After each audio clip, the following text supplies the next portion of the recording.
सीधा सा मैं एक वर्ड में कहूँ तो इसके लिए क्या होगा? पार कर जाना। क्या होगा? पार कर जाना। प्रकाश द्वारा किसी माध्यम को पार करना क्या कहलाता है? अपवर्तन, है ना। अब यहाँ पर बेटा आपके पास सबसे पहले वर्ड आया क्या? माध्यम। माध्यम यहाँ पर कितने प्रकार के होते हैं? दो प्रकार के, एक समांगी माध्यम और दूसरा कौन सा होता है? विषमांगी माध्यम। समांगी माध्यम का मतलब क्या होता है बेटा? जहां पर जो प्रतिकण समान रूप से वितरित हो।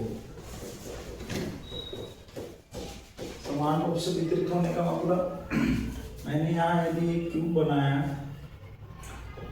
कणों का आकार कैसा है? समान, और इस प्रकार से ये समान दूरी पर एक दूसरे के साथ क्या है?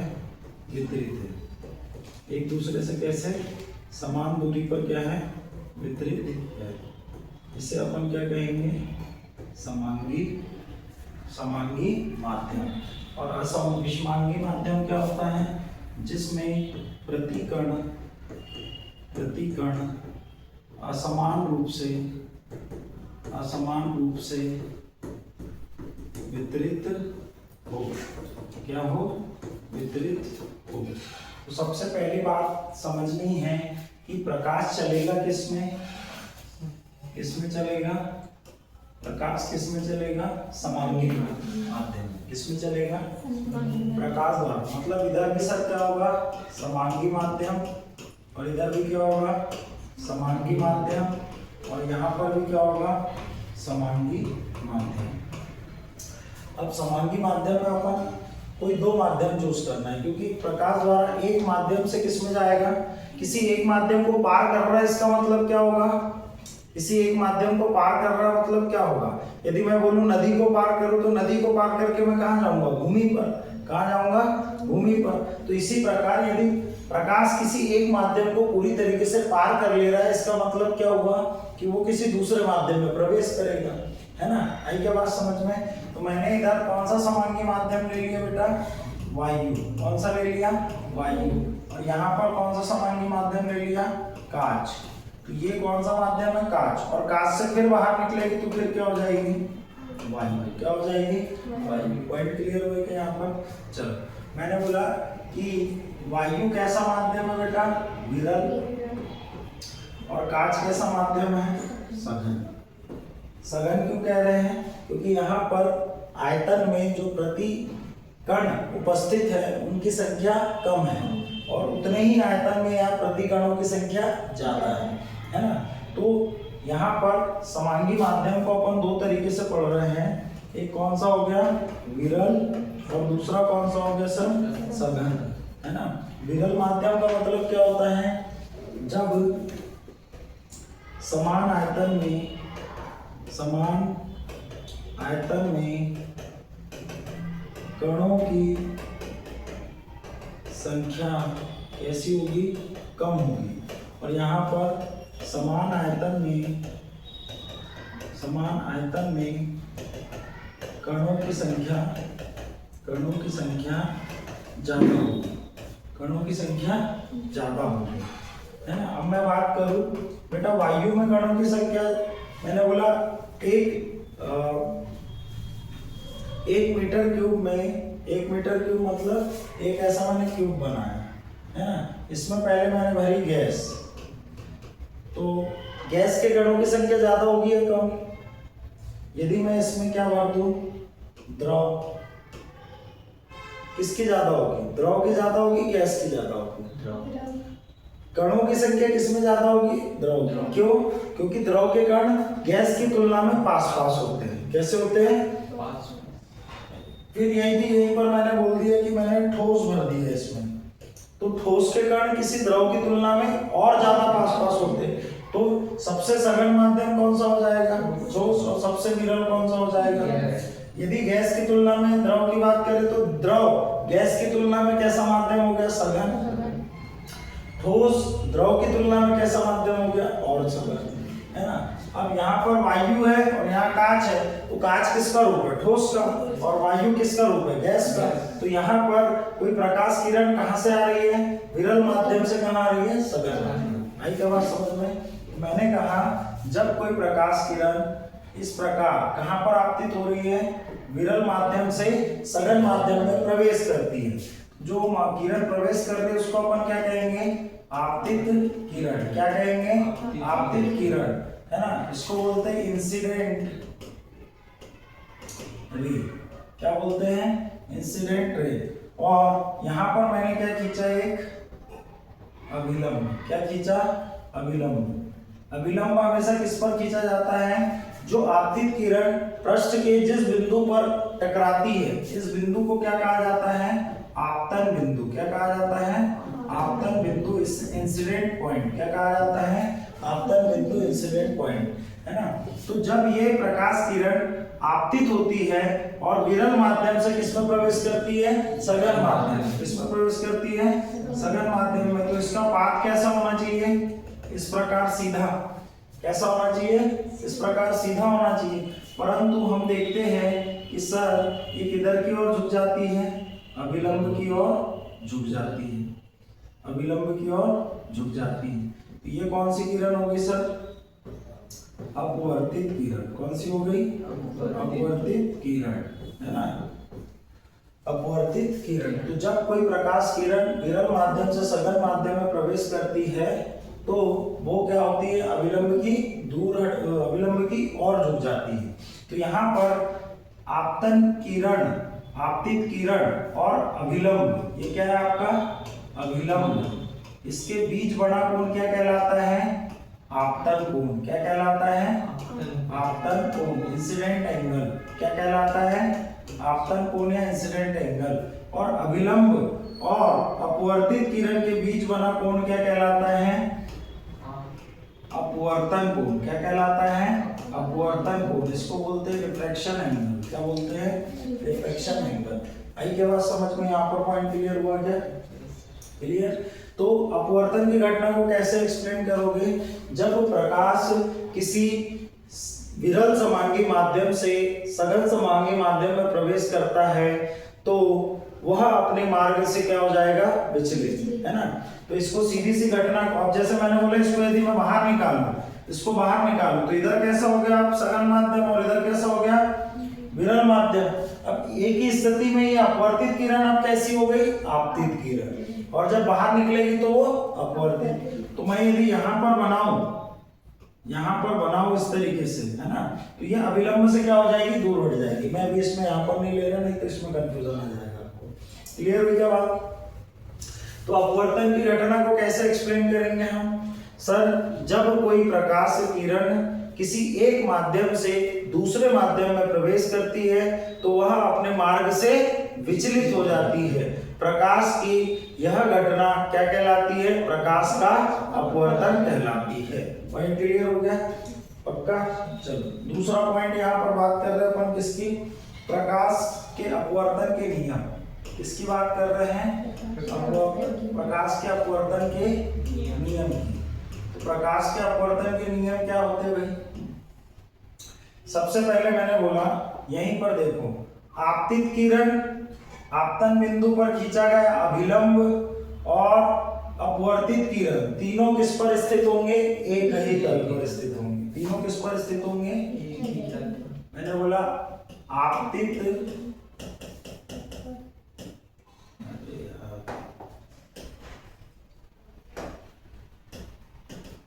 आपतित किरण आपतन बिंदु पर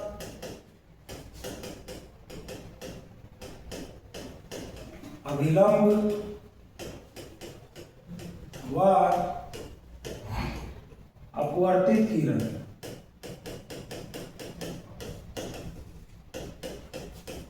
तीनों कैसे होंगे? एक ही तल में होंगे, है ना। यदि आपने प्रीवियस वीडियो देखे होंगे तो आपको यहाँ पर अपवर्तन में परावर्तन का बहुत सारा रिवीजन होता जाएगा, है ना। आई के बात समझ में। दूसरा इसका नियम क्या है कि सर यहाँ पर जो आपतन कोण है और जो अपवर्तन कोण है, तो आपतन कोण और अपवर्तन कोण की ज्या का अनुपात, आपतन कोण और अपवर्तन कोण की ज्या का अनुपात क्या होगा सर, एक नियतांक होगा। क्या होगा, एक नियतांक होगा। और इस नियतांक को क्या कहा गया, अपवर्तनांक। क्या कहा गया, अपवर्तनांक। और इसे किससे प्रदर्शित करते हैं, म्यू से। किससे प्रदर्शित करते हैं, म्यू से। आई क्या बात समझ में। अब कहानी आती है किसकी, अपवर्तनांक की। किसकी आती है, अपवर्तनांक की। किसकी आती है, अपवर्तनांक की, है ना। अब अपवर्तनांक को यदि डिफाइन करोगे, ये तो अपन ने स्नेल के नियम, इस नियम को क्या कहा जाता है, स्नेल का नियम। क्या कहा जाता है, स्नेल का नियम, है ना। और स्नेल का नियम बहुत जगह काम आएगा। अब यहाँ पर अपन बात कर रहे हैं किसकी, अपवर्तनांक की। किसकी बात कर रहे हैं, तो अपवर्तनांक क्या होता है सर, यहाँ पर मैंने कहा कि ये आपका सपोज दैट ये क्या है सर, कांच। कांच बोले तो ग्लास, ग्लास के लिए अपन जी ले रहे हैं। इधर क्या है, एयर, एयर बोले तो ए ले रहे हैं, है ना। एयर, ये इसके लिए लिख दिया ग्लास के लिए, इसके लिए लिख दिया ग्लास। एयर के लिए क्या ले लेंगे, ए। यदि कोई प्रकाश किरण ऐसे आ रही है, कहां से कहां आ रही है, विरल से सतह, या इसको बोलेंगे ये कौन सा माध्यम हो गया, पहला, और ये कौन सा हो गया, दूसरा। पहले माध्यम के सापेक्ष दूसरे माध्यम का क्या कहलाता है, अपवर्तनांक। क्या कहलाता है, अपवर्तनांक। आई क्या बात समझ में, पॉइंट क्लियर हुआ क्या, पॉइंट क्लियर हुआ क्या। अब यहाँ पर कहानी रहती है आपकी कि अपवर्तनांक ज्ञात करने के सूत्र क्या है। तो मैंने बोला यहाँ पर सपोज दैट इधर से जो प्रकाश आ रहा था उसकी चाल क्या है, v1, और जब ये इस माध्यम में प्रवेश किया तो इसकी चाल क्या हो जाएगी, v2। क्या हो जाएगी, v2, है ना। तो यहाँ पर एक सबसे पहला फॉर्मूला म्यू इक्वल्स टू तो क्या हो गया सर, साइन आई अपॉन साइन आर। और दूसरा फॉर्मूला क्या हो गया, दूसरा फॉर्मूला क्या हो गया, दूसरा फॉर्मूला हो गया आपका v1 अपॉन v2, है ना। ये क्या है, पहले माध्यम में प्रकाश का वेग, और ये क्या हो गया, दूसरे माध्यम में प्रकाश का वेग।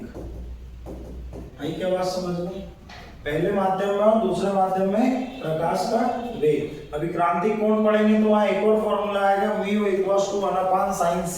c बोले तो क्या होता है आपका, क्रांतिक कोण। क्या होता है, क्रांतिक कोण। आई क्या बात समझ में। अब यहाँ पर याद रखना है आपको कुछ खास माध्यमों के अपवर्तनांक। क्या याद रखना है, माध्यम के अपवर्तनांक। यदि हम वायु की बात करें, किसकी बात करें, वायु का अपवर्तनांक कितना होता है, 1.003। क्या होता है, 1.003। चूंकि यह अनुपात है, नियतांक है, इसलिए इसकी कोई इकाई नहीं है ना। फिर जल का कितना होता है सर, 1.33। कांच का कितना होता है सर, 1.5। कितना होता है, और सबसे ज्यादा किसका होता है सर, हीरे का। सबसे ज्यादा किसका होता है, हीरे का, 2.42। कितना होता है, 2.42, है ना। यदि आपसे पूछा जाए कि ये कौन से अपवर्तनांक है, तो सर ये कौन से अपवर्तनांक है, निरपेक्ष अपवर्तनांक। क्या है, निरपेक्ष अपवर्तनांक। अब बोलना निरपेक्ष क्या होता है सर, सोचने की बात है कि निरपेक्ष अपवर्तनांक क्या होते हैं। तो निरपेक्ष अपवर्तनांक, यहाँ पर अपवर्तनांक 2 टाइप्स के होते हैं। कितने प्रकार के होते हैं, ये सब क्या दिए हुए आपके, सबसे कम। ये क्या है, सबसे कम अपवर्तनांक है, केवल अपवर्तनांक बोले तो क्या बोल रहा है वो? निरपेक्ष अपवर्तनांक। क्या बोल रहा है ना? तो और ये क्या है? सबसे ज्यादा है ना। तो ये क्या है आपके अपवर्तनांक। सबसे कम अपवर्तनांक किसका होता है? वायु का। और सबसे ज्यादा किसका होता है? हीरे का। अब यहाँ पर अपवर्तनांक कितने प्रकार के होते हैं सर? अपवर्तनांक सर दो प्रकार के होते हैं। कितने प्रकार के होते हैं? दो। निरपेक्ष अपवर्तनांक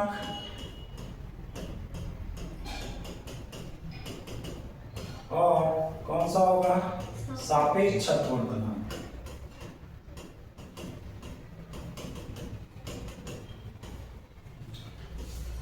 जब किसी माध्यम का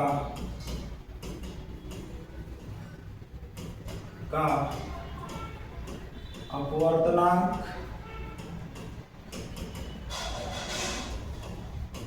वायु के सापेक्ष ज्ञात किया जाता है तो उसे अपन क्या कहेंगे? निरपेक्ष अपवर्तनांक। और सापेक्ष अपवर्तनांक क्या होगा? मतलब सर इसको दिखाने के लिए हमेशा a mu g a mu w है ना, ये दूसरी साइड जिस माध्यम में प्रवेश करता है उसी को अपन क्या लिखते हैं? दूसरे साइड है ना। और जिससे प्रवेश करता है उसको पहले साइड। क्लियर? सापेक्ष क्या होगा? जब किसी माध्यम का अपवर्तनांक किसी वायु के अतिरिक्त लिख देते हैं ना, वायु के अतिरिक्त किसी अन्य माध्यम के सापेक्ष ज्ञात करें तो उसे अपन क्या कहते हैं? सापेक्ष अपवर्तनांक। क्या कहते हैं? सापेक्ष अपवर्तनांक। अर्थात मैंने कहा यहाँ पर W म्यू G होगा या G म्यू W होगा है ना, इस तरीके से। क्लियर हुआ क्या? क्लियर हुई क्या कहानी? क्लियर हो गई कहानी यहाँ तक? अपवर्तनांक के प्रकार क्लियर हो गए। तो याद रखना सबसे कम निरपेक्ष अपवर्तनांक क्या हो? किसका होगा? वायु का। और सबसे ज्यादा किसका होगा? हीरे का। कितना होगा? हीरे का। क्लियर हुई क्या कहानी? अब यहाँ पर आपसे एग्जाम में क्वेश्चन पूछता है अपवर्तन का कारण क्या है? अपवर्तन का कारण क्या है ना। और एग्जाम में बहुत ही इंपॉर्टेंट क्वेश्चन है कि इसका कारण वास्तव में क्या है। इसका कारण वास्तव में क्या है? आपने देख तो लिया कि सर विरल से सघन में प्रवेश करेगी तो ये किधर झुकेगी? अभिलंब की और सघन से विरल में जाएगी तो अभिलंब से दूर हटेगी है ना। तो इसके पीछे का रीजन क्या है? इसका रीजन एक्सप्लेन करना है। क्या एक्सप्लेन करना है?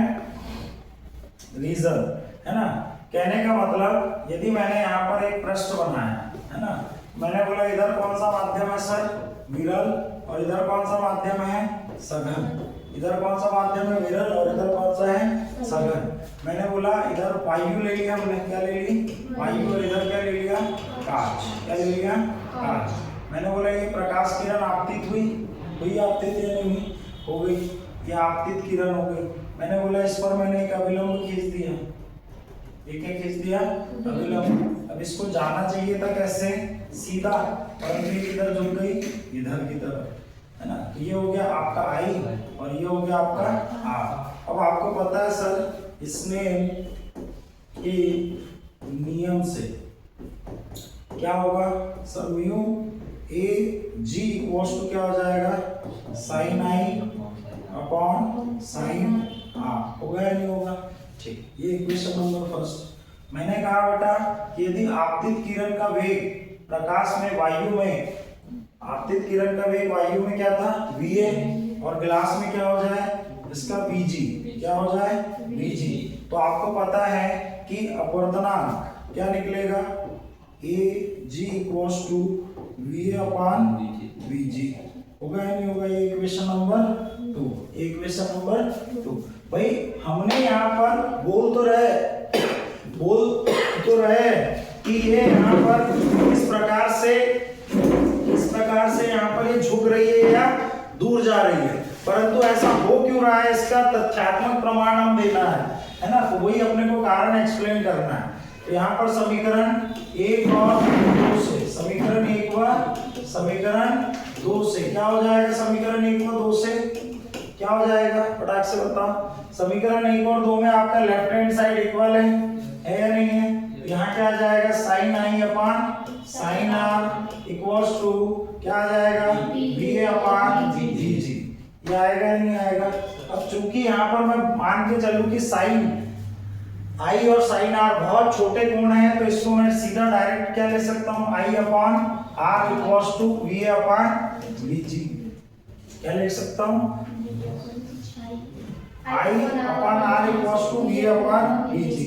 अब हमको पता है कि प्रकाश की चाल विरल में कैसी होती है, विरल माध्यम में कैसी होती है, चूंकि VA is greater than VG, VA is greater than VG, क्योंकि प्रकाश की चाल निर्वात में कैसी होती है, सर्वाधिक,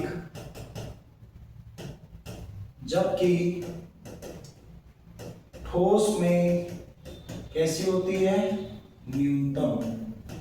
मतलब यदि माध्यम की सघनता बढ़ेगी तो प्रकाश की चाल भी कम होगी या नहीं होगी, बिल्कुल होगी सर। तो इसका मतलब इसलिए यहाँ पर क्या हो जाएगा, यदि VA छोटा है किसकी तुलना में, VG की तुलना में, है ना, VA VG की तुलना में छोटा है, तो R को बड़ा होना पड़ेगा किसकी तुलना में, I की तुलना में। या फिर से ऐसे ही बोलूं, VG VA की तुलना में बड़ा है तो R को भी बड़ा होना पड़ेगा किसकी तुलना में, I की तुलना में। तो सर ज्यादा बोल दिया क्या,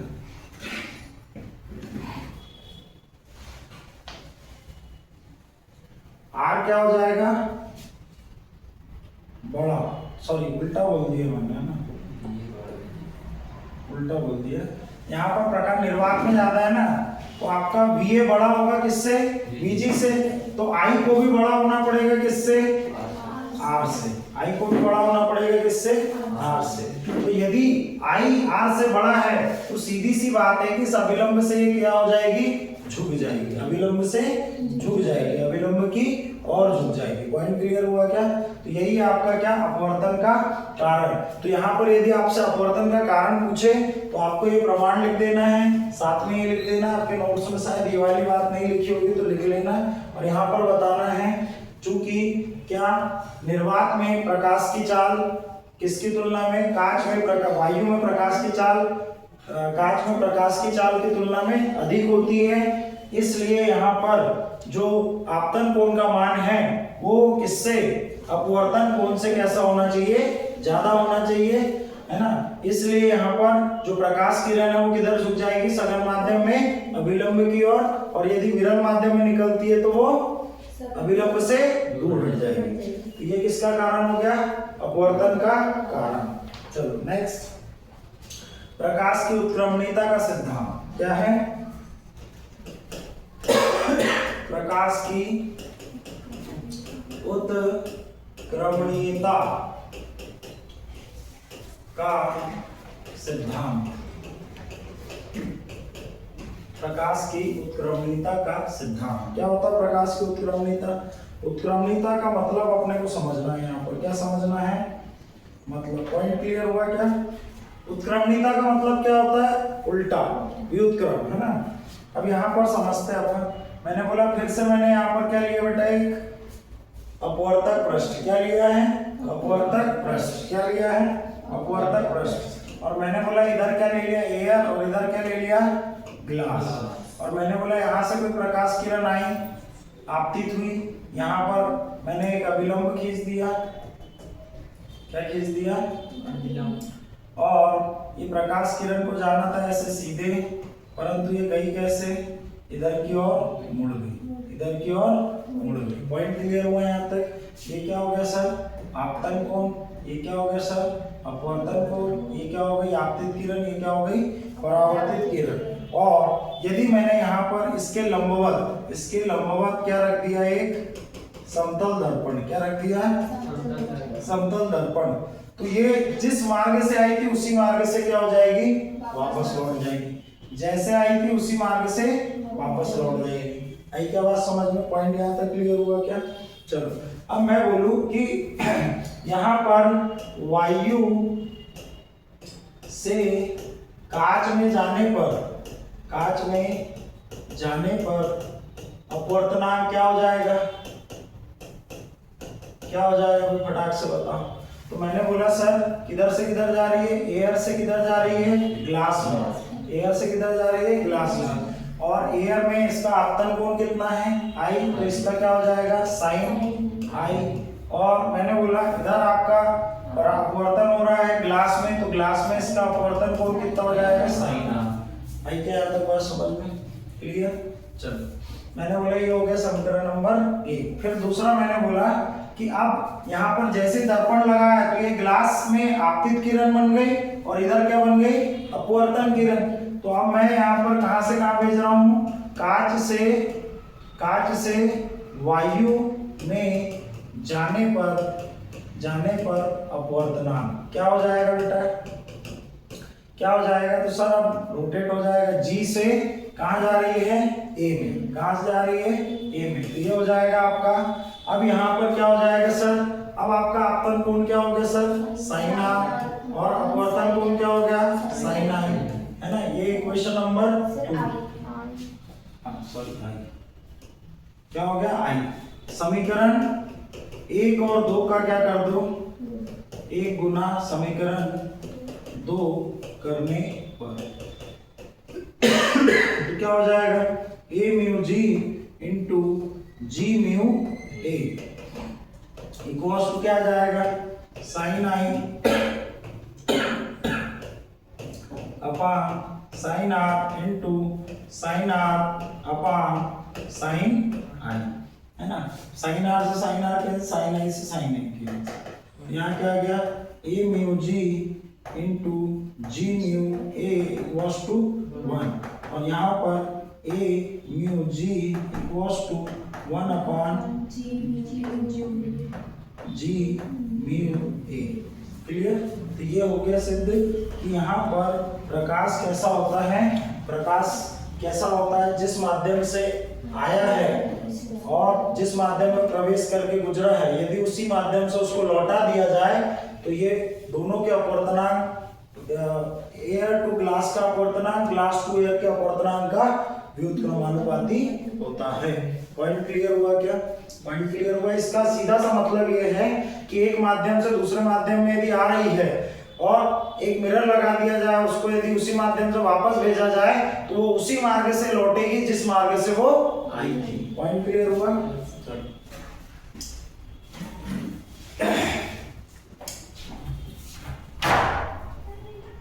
माध्यम से दूसरे माध्यम में भेजा, अब अपन बहुत सारे माध्यमों में इसका क्या कराएंगे, अपवर्तन। क्या कराएंगे, अपवर्तन।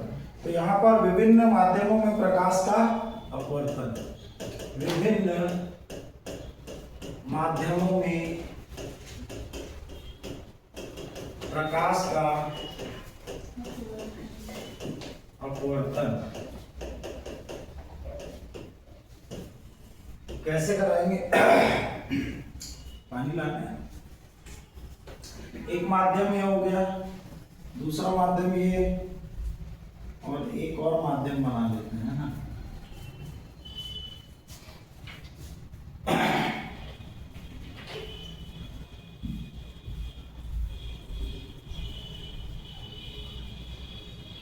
सुबह से 4 मिनट कंटिन्यूस गला।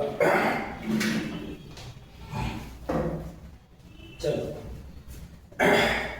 यहाँ पर मैंने बोला सर सबसे पहले कौन सा मीडियम लिया अपन ने, एयर। धीरे धीरे इसको क्या बनाएंगे, डेंस। यहाँ पर क्या ले लिया अपन ने, वाटर। यहाँ पर क्या ले लिया, ग्लास। ग्लास बोले तो कांच। और यहाँ पर अगेन क्या ले लिया, एयर, है ना। मतलब यहाँ से प्रवेश कराएंगे और यहाँ पर निकाल देंगे। आई क्या बात समझ में? क्लियर? अब मैंने कहा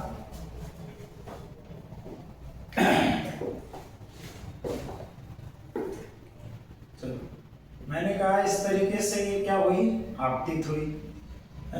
इस पर एक क्या खींच दिया अपन ने, अभिलंब। क्या खींच दिया, अभिलंब, ये है ना। और फिर मैंने बोला यहाँ पर क्या इसको जाना कैसे चाहिए था सर, वो छोड़ दो अभी, है ना, क्योंकि वैसे करेंगे तो बहुत ज्यादा हो जाएगा। अब मैंने बोला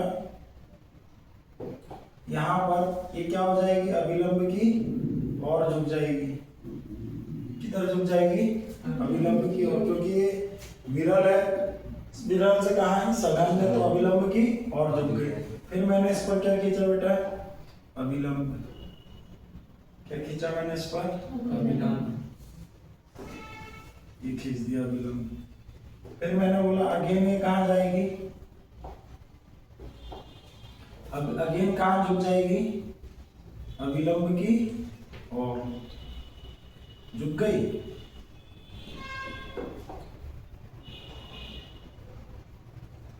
ये अभिलंब की और झुक गई, झुकी या नहीं झुकी, झुक गई।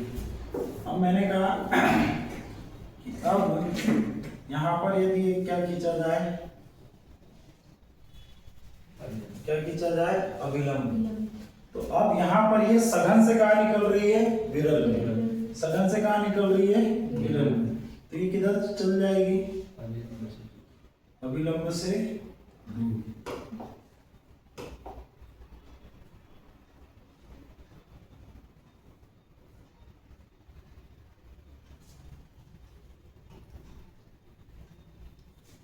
ये आती तो कैसे आती, ऐसे आती, ऐसे ही आती ना।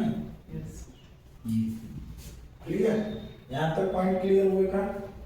यदि ये सीधे आती तो कैसे आती, ऐसे, और ये निकली तो कैसे निकली, ऐसे। इसको बोलते हैं क्या, निर्गत किरण। इसको क्या कहते हैं, निर्गत किरण। और ये क्या हो गई आपकी, आपतित किरण। ठीक, अब इसका विभिन्न माध्यमों में क्या हुआ है, अपवर्तन। क्या हुआ है, अपवर्तन। और ध्यान से देखोगे तो सर ये दोनों तो आपकी कैसी है, समांतर है। तो इसमें ये इनके बीच में जितने का गैप क्रिएट हुआ है इसको क्या कहते हैं, डी। और इस डी को क्या कहा जाता है सर, पार्श्विक विस्थापन। क्या कहा जाता है, पार्श्विक विस्थापन। एक्चुअल में इसका एक्चुअल मान कौन सा था, ये वाला, परंतु यहाँ पर ये इतने माध्यमों में कितना विस्थापन से परिवर्तित हुई है, डी, है ना। और ये दोनों कैसे चलेगी आगे तक, अब समांतर। कैसे चलेगी, समांतर। पॉइंट यहाँ तक क्लियर हुआ क्या। चलो अब अपवर्तनांक बताते चलना मेरे को, है ना। क्या बताते चलना आपको, अपवर्तनांक। किसके केस में, यहाँ पर मैंने मान लिया है VA वेग है, यहाँ पर VW है, यहाँ पर VG है, यहाँ आगे VA है। क्या है, VA। तो मैंने कहा एयर टू वाटर आ रही है तो अपवर्तनांक कैसे लिखूंगा, फटाक से बताओ। दो दूंगा मैं, कैसे लिखूंगा, A mu W। Very good, है ना। अब इसका अपवर्तनांक का सूत्र क्या बनेगा, BA अपान BW। इसी तरीके से मैंने बोला अब W से कहाँ जाएगी, क्लास में, तो क्या हो जाएगा सर, BW अपान BG, है ना। और फिर कहाँ से कहाँ जाएगी, अगेन क्लास से एयर, तो क्या हो जाएगा, BG अपान BA। तो ये समीकरण नंबर 1, समीकरण नंबर 2 और समीकरण नंबर 3। तो क्या समझ में आ रहा है, चैप्टर पीछे का जितना क्लियर होगा उतनी अच्छे से कहाँ क्लैरिटी आएगी, आगे की तरफ। पॉइंट क्लियर हुआ। अब मैंने कहा यहाँ पर सर मैं समीकरण 1 गुना समीकरण 2 गुना समीकरण क्या कर दूं, 3, समीकरण 3 कर दूं। आई क्या तक कोई बात समझ में क्लियर हुआ क्या, क्लियर हुआ क्या। चलो अब यहाँ पर अपन गुना कर दो, तो गुना करोगे तो सब क्या आएगा, A mu W into W mu G, फिर क्या आ जाएगा गुना G mu A equals to क्या आ जाएगा sir, VA upon VW into VW upon VG into VG upon VA। मतलब सर ये सब आपस में क्या हो जाने हैं, कैंसिल। और इधर क्या आ जाना है, A। इधर क्या आ जाना है, A mu W into W mu G into G mu A, है ना। आई क्या यहाँ पर बात समझ में।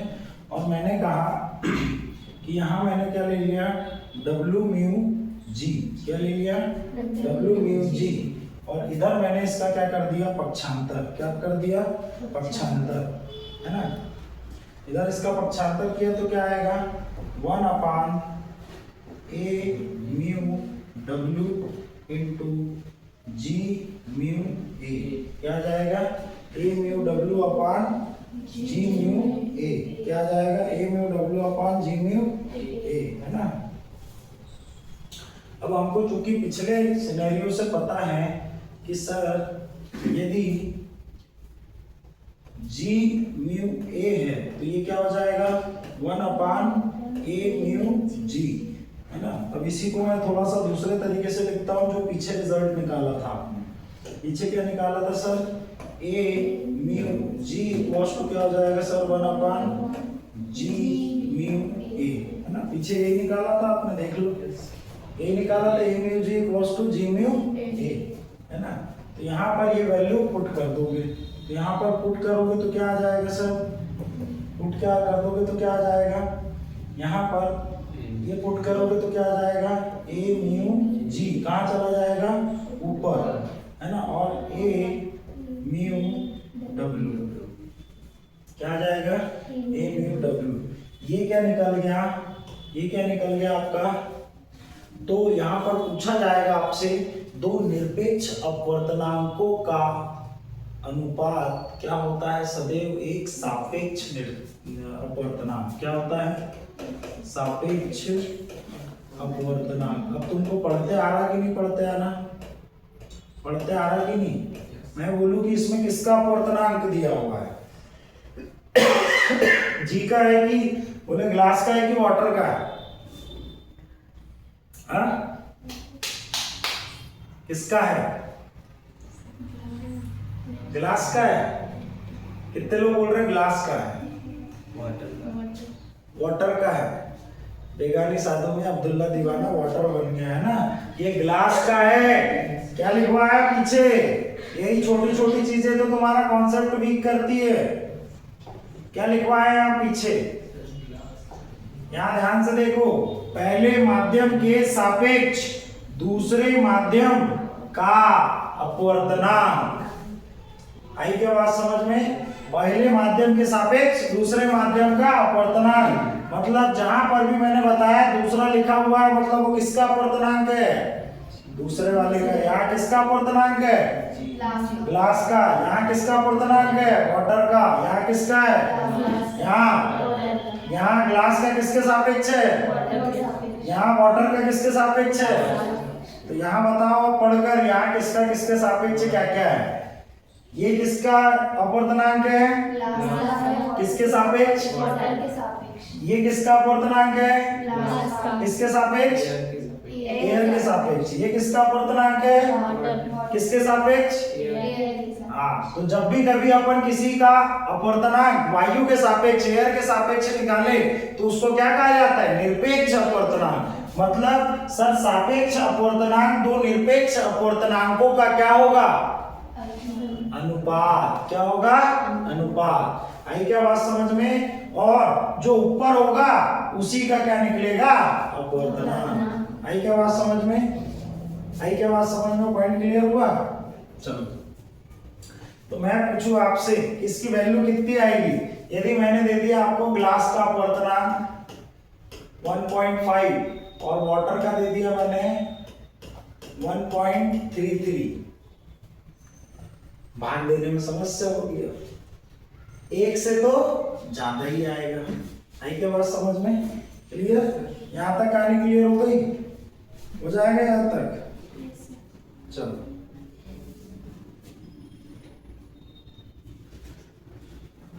अब हम देखेंगे कि जो प्रतिबिंब बनता है, क्या बनता है, किसके माध्यम से, अपवर्तन के माध्यम से, है ना। तो आपने देखा होगा कि कई बार हमको क्या दिखाई देता है, क्या दिखाई देता है कि हम पानी में रॉड को डाले तो रॉड हमको कैसे दिखाई देती है, तिरछी। सिक्का डाले तो सिक्का कैसा दिखाई देता है, ऊपर उठा हुआ, है ना। मतलब यहाँ पर कहानी सर ऐसी है कि जो वस्तु की वास्तविक गहराई है वो उससे ऊपर उठा हुआ दिखाई देता है। तो जो वस्तु पानी में जितनी गहराई पर है उसको क्या कहेंगे, वास्तविक गहराई। और जितना ऊपर उठा दिख रहा है उतनी हाइट कम कर दी जाए तो बची हुई हाइट क्या कहलाएगी, आभासी गहराई। क्या कहलाएगी, आभासी गहराई। तो यहाँ पर नेक्स्ट डेरिवेशन है आपका वास्तविक गहराई और आभासी गहराई में क्या स्थापित करेंगे अपन, संबंध। बोले तो रियल डेप्थ और वर्चुअल डेप्थ। क्लियर। अब मैं यहाँ पर लॉजिकली देखना, डायग्राम अच्छा बनना चाहिए बस, है ना। डायग्राम अच्छा बना तो सब कुछ अच्छा लगेगा। ये क्या मैंने ले लिया, एक बकेट। क्या ले लिया, एक बकेट। और इसमें क्या भरा हुआ है सर, इसमें क्या भरा हुआ है, वाटर। चलो इसमें क्या भरा हुआ है सर, इस तरीके से वाटर। ये लाइन पे मेजरमेंट नहीं आता ना तो और मजा आता है। क्या भरा हुआ है, वाटर। क्या भरा हुआ है, वाटर। क्या भरा हुआ है, वाटर। क्या भरा हुआ है, वाटर। आई क्या बात समझ में, क्लियर। अब मैंने कहा कि सर इसमें क्या डाल दो, क्या डालना है, सिक्का। सिक्का डाल दिया मैंने, बोला क्या डाल दिया, सिक्का। ये क्या है आपका, एक सिक्का। सिक्का कहाँ डालोगे तो कहाँ जाकर बैठ जाएगा, तली में, है ना।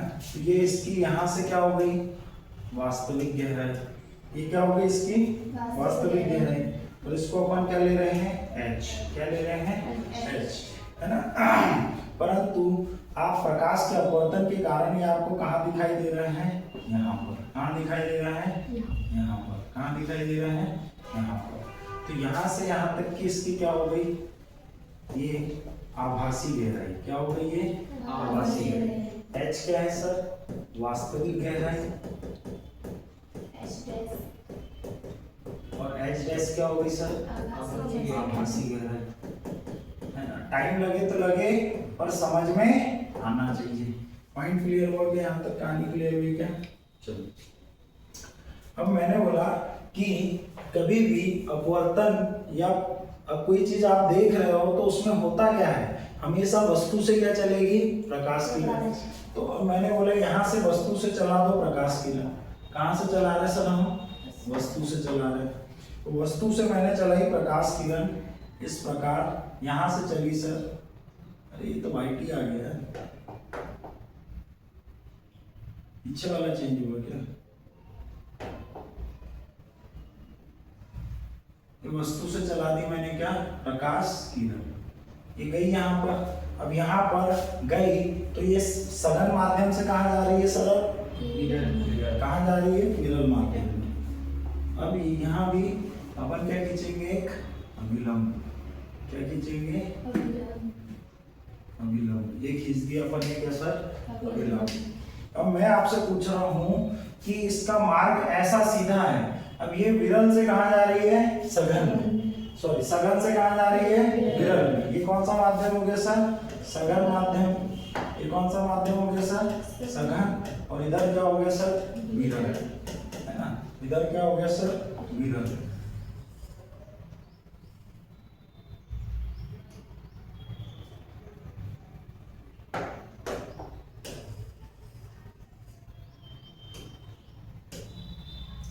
इधर क्या हो गया, विरल माध्यम। और इधर कैसा माध्यम हो गया, सघन। अब मैंने बोला सर कि इसको जाना चाहिए था ऐसे, पर अब ये क्या हो जाएगी, अभिलंब से दूर हट जाएगी। अभिलंब से दूर हट जाएगी, हट गई अभिलंब से दूर। तो दिखा दो इसकी डायरेक्शन। सर ये ऐसे गई, ये क्या दिखा रहा है अपन, डायरेक्शन। ये क्या दिखा रहा है अपन, डायरेक्शन। दिख रहा है, नहीं दिख रहा, ये गई इसकी डायरेक्शन। ये हो गया सर इसका क्या, आपतन कोण। और ये हो गया क्या सर, अपवर्तन कोण। क्या हो गया, अपवर्तन कोण। तो ऐसा होने के पीछे कारण क्या है, क्योंकि अपने को प्रकाश किरण आ यहाँ से रही है, परंतु एक्चुअल में अपने को दिखेगी कहाँ, यहाँ। ये देखो कहाँ दिखेगी, यहाँ। कहाँ से आती हुई दिखाई दे रही है, आभासी गहराई से। कहाँ से जाती हुई दिखाई दे रही है, आभासी गहराई से। आई क्या बात यहाँ तक समझ में, पॉइंट क्लियर हुआ क्या। और हमने मान लिया कि सर एक किरण तो यहाँ से ऐसी सीधी जा रही है। क्या बोला मैंने अपन ने, एक किरण तो यहाँ से ऐसी सीधी जा रही है, ये बाहर नहीं निकली है, यहीं तक है ना, यहीं तक है, पर उसकी डायरेक्शन दिखाने के लिए मैंने ऊपर बना दिया। क्लियर हुआ क्या यहाँ पर पॉइंट, क्लियर हुआ क्या। तो यहाँ पर मैं कहूँ कि यदि ये समांतर रेखा है, ये भी कैसी रेखा है, समांतर, ये और ये दोनों कैसी हो गई, समांतर रेखा है। कैसी हो गई, इसको नामकरण कर देते हैं ना, नहीं तो अपन हवा में चलते रहेंगे। ये हो गया कौन सा, ए, ये क्या हो गया आपका ए, ये क्या हो गया सर आपका बी, दिख रहा है, ये क्या हो गया बी, है ना। और फिर यहाँ पर ये हो गया आपका कौन सा पॉइंट, सी, क्या हो गया सी, और ये कौन सा पॉइंट हो गया, डी। कौन सा पॉइंट हो गया, डी, है ना। कौन सा पॉइंट हो गया, डी। यहाँ तक कहानी समझ में आई क्या, अरे भाई यहाँ तक कहानी समझ में आई क्या। अब मैंने आपसे कहा कि सर, मैंने आपसे कहा इसके एंगल के भी दूसरे रूप ले लेते हैं, नहीं तो समझ में नहीं आएंगे।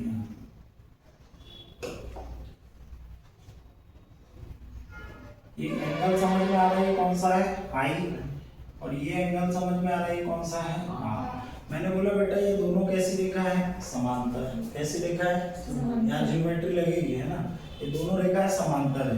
जब दो समांतर रेखाएं हो और उस पर कोई तिर्यक रेखा हो, जब दो समांतर रेखाएं हो और उस पर कोई तिर्यक रेखा हो, तो यहाँ पर उसके जो संगत कोण होते हैं वो कैसे हो जाएंगे, बराबर।